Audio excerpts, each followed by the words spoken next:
Hello, hello, ladies and gentlemen. This is your girl Mitzi, and this is Mitzi. Let's think about it today. We are thinking about a junkie to a judge, and that's a real thinker, because that's not something that you pair and you tie together. So that's the opposite. So luckily for me, I have a guest who has gone through this journey personally and who wants to share it with the world so that if you are going through an addiction and you don't see the light at the end of the tunnel, let's be honest, there is one. We just got to look a little harder.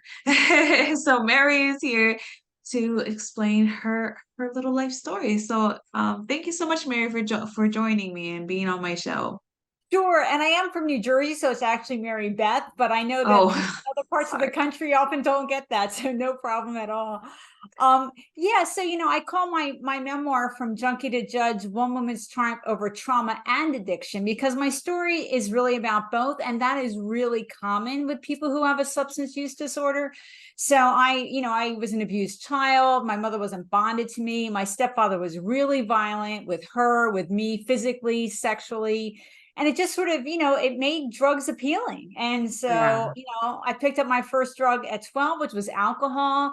It was Boone's Farm Strawberry Hill wine, which a lot of people know. But by 17 I was shooting meth, and I was in Wow. full bore addiction in high school, and I really didn't get sober till 32, so it was a long haul. Wow, that does sound like a long while. But quick question though, what did you encounter in your life that made you realize like this has to end? Something has to change in my life before I'm dead or something. Like what was that reality check? I mean, for me, it was a combination of things. And I think that's true for most people. There's this sort of fantasy in the movies. It's like this, epiphany in the moment, but usually it's a buildup of things. And so for me, I was 32. I was having physical problems, like, the toxicity of the drug was starting to show up. I had worked my way down the corporate ladder, is the way I phrase it. I couldn't hold a job. I was really just, exhausted and in despair, and my partner was ready to throw me out. And so it was all of those things together that made me finally say, well, what if I go to rehab? And Yeah. so that's how my recovery started, was because of all those things really in combination. No, that makes sense because in reality, you get the notation little by little. It's just once you finally have that moment to piece it all together, it's like, oh, this is the epiphany, and it's not just one big moment. A cloud passes by, Yes. says, change your life.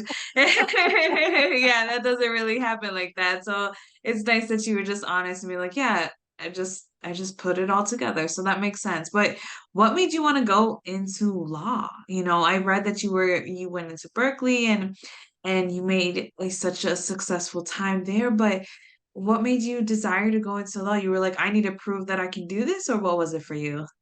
Well, I mean, when I was young, I was actually really verbal and argumentative, and everyone always told me I would make a good lawyer, And so, I actually went to law school right out of college, but I had really started using meth again heavily in my senior year of college. I had been a little better for the first 3 years of my college career, and so by the time I got to law school in the fall, after really picking meth up heavily again in January, I couldn't do it. I was like in no shape, and I couldn't get to class, and I had to withdraw. And so this was like an agonizing loss. I had had Berkeley Law School in my hands, and I had to give it back because of my drug Yeah. addiction. And so when I got sober, it was sort of this underlying pain, but I was in no shape in the beginning to, sort of leap into a professional job. I had to work my way up, to even being able to hold a full-time job. It took me a Yeah. while. I didn't have any practice of going to work every day on Yeah. time and staying all Yeah. day and doing a good job. I needed to get sort of my feet underneath me. And so I, had a couple different jobs over 6 years, and then I applied to law school when I had 6 years sober. And so it was really like I was going back to my original dream. It was going back to what I had wanted initially in the beginning.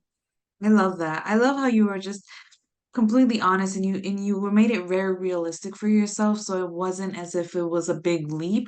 You set little goals and it became little accomplishments, and it became realistic to get to that point in your life again.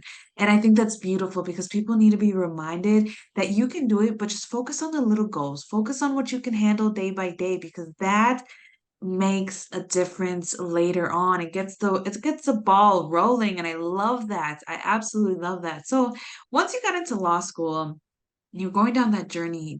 Did this haunt you, or did you hold the shame of you getting lost in drugs? And how did you keep that away from other people that you were working with, your coworkers or your other interns? I mean, was that like a big stigma? Because for me, I would feel like that would be a hard thing to share when in a field that is so judgmental to people with that type of past. So, what was it for you?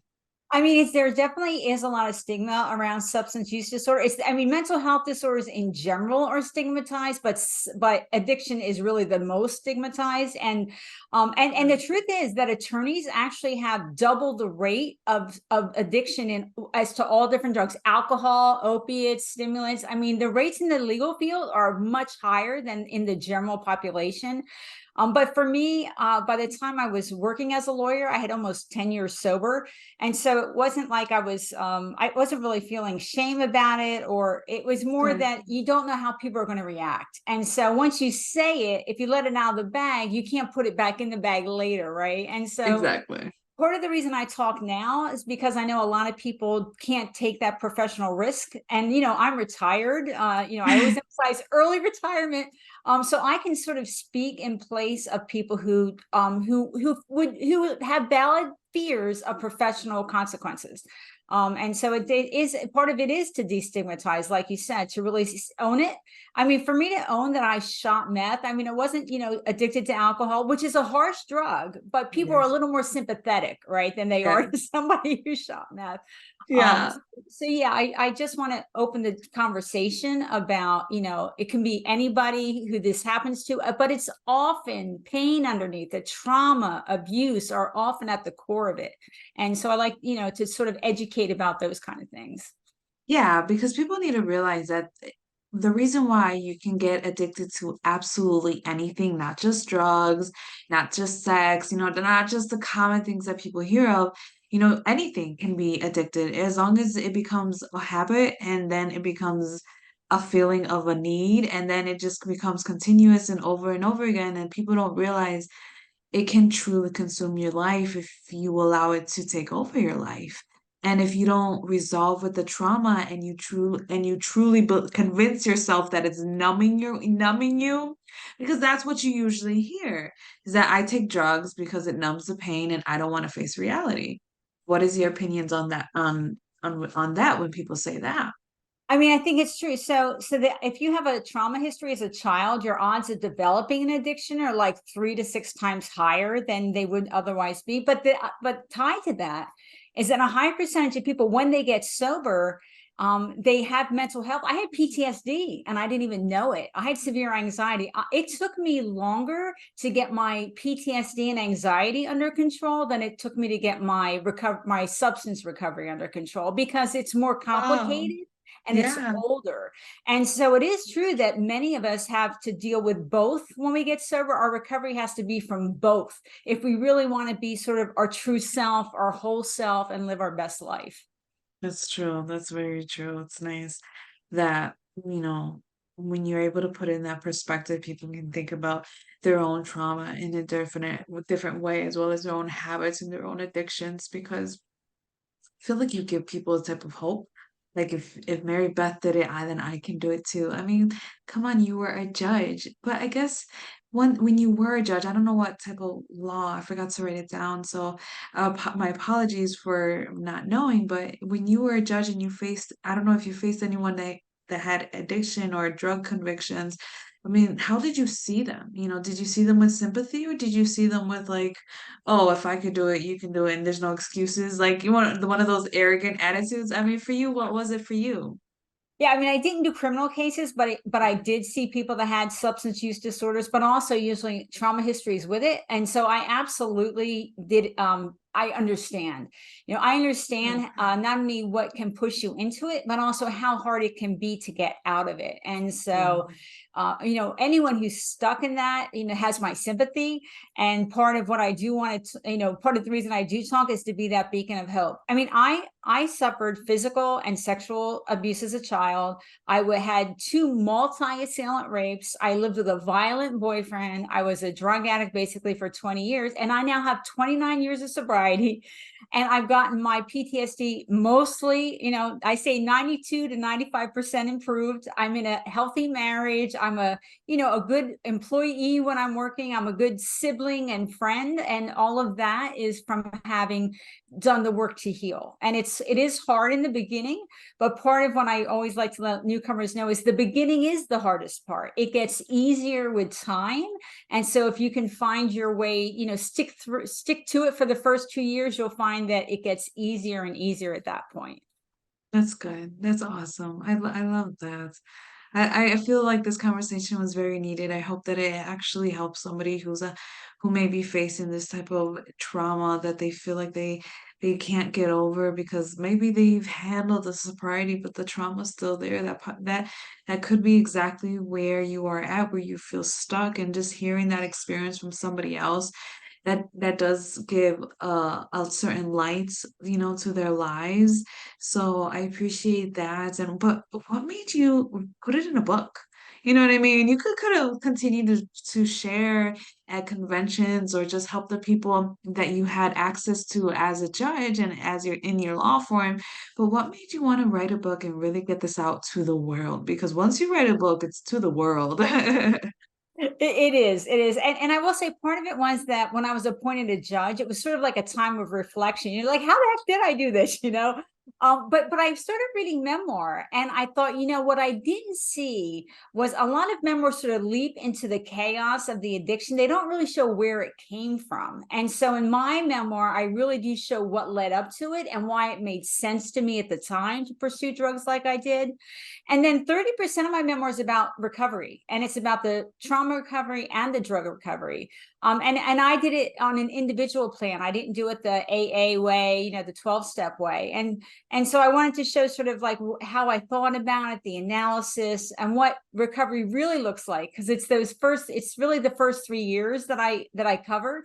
And those are the critical years to build the foundation, to build a strong foundation that'll see you through. So I just thought I wasn't seeing what I wanted to write. And so that was really what pushed me to do it.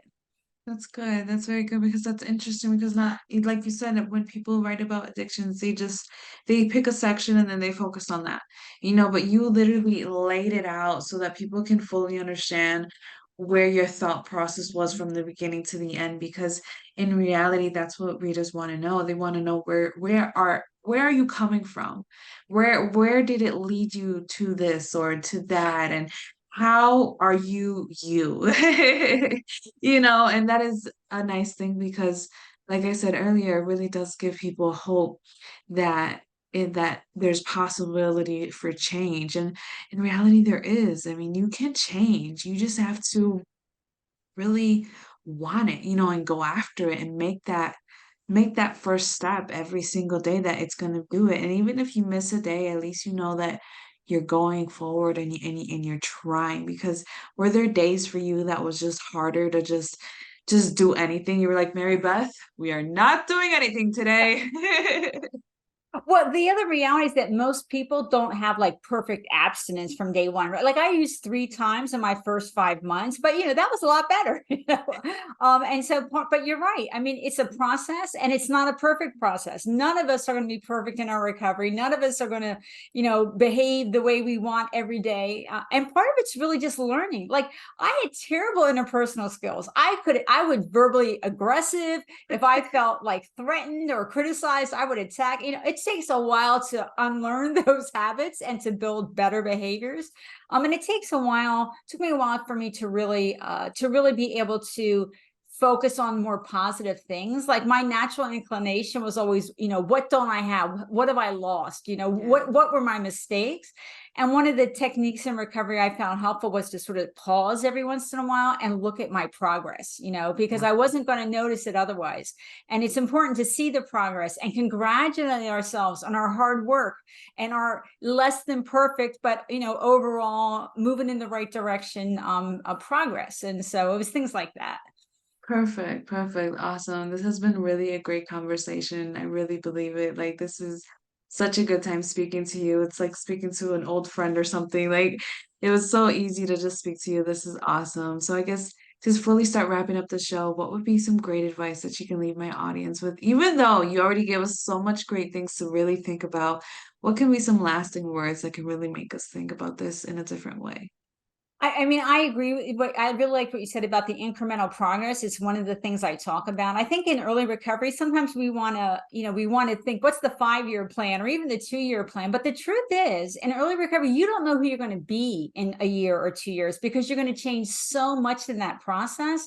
So I think what's really important is what's my first plan, what are my priorities, and what's my first goal in each of those priority areas, and then what's my plan to reach the goal. And then once you do that, what's the next right goal and the next plan? And just incremental progress, as you said in the beginning, that builds up faster than you would think. It's amazing how far you can go focusing on the right next step for 2 years. It's really amazing. And so, especially in the early days, I really encourage people to focus sort of in that more immediate sense and not worry about 2 years from now or 5 years from now. Right, because it's gonna come eventually. So might as well just focus on the now because man, when you think about the future, it can really make you freeze and get anxiety and then get Yes. overwhelmed and then God forbid you start comparing yourself with other people and it's like no.